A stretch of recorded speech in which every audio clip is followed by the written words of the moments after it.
Tinutulan ng halos lahat ng senador sa minorya ang resolusyong kundinahin ang tila pagbabanta ng Chinese Embassy sa mga opisyal ng Pilipinas na tumutuligsa sa agresyon ng China sa West Philippine Sea.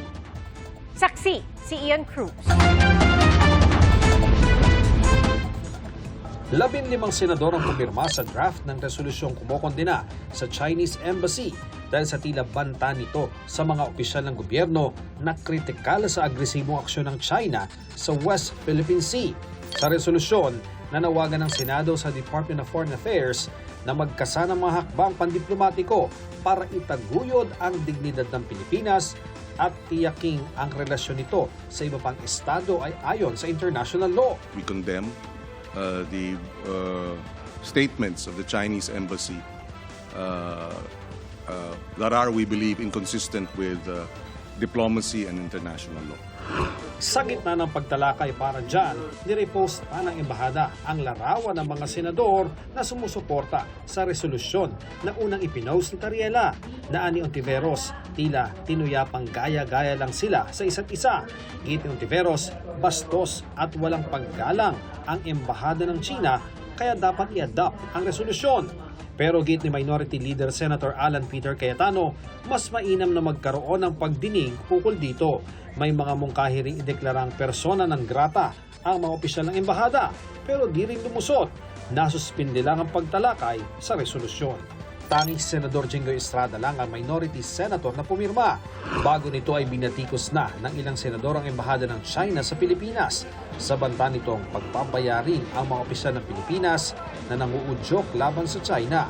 We are told that criticizing a foreign head of state is completely unacceptable. If you do not like how democracy works in this country, then you are free to leave the Philippines. Get the out. Layas. This is our house.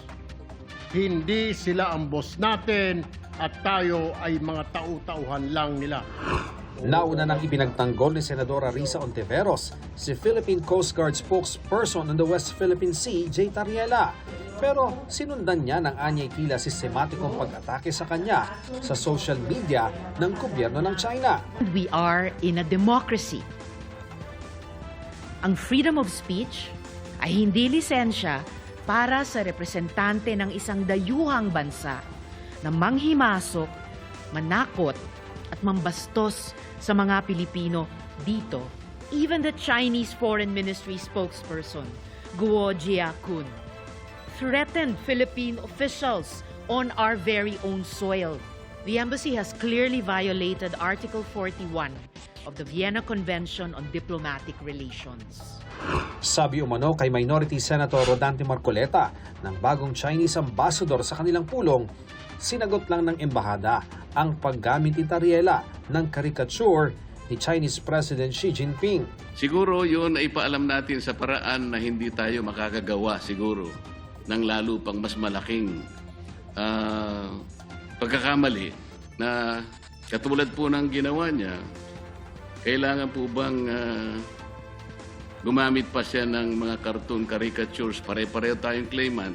Sana naman ay pakaiwasan din natin yung gano'n sapagkat kung negative naman yung nakikita rin namin, hindi na naman po pwedeng hindi naman kami sumagot. Pag nambastos ka, babastusin ka rin talaga. Para sa GMA Integrated News, Ian Cruz ang inyong saksi. Mga kapuso, maging una sa saksi.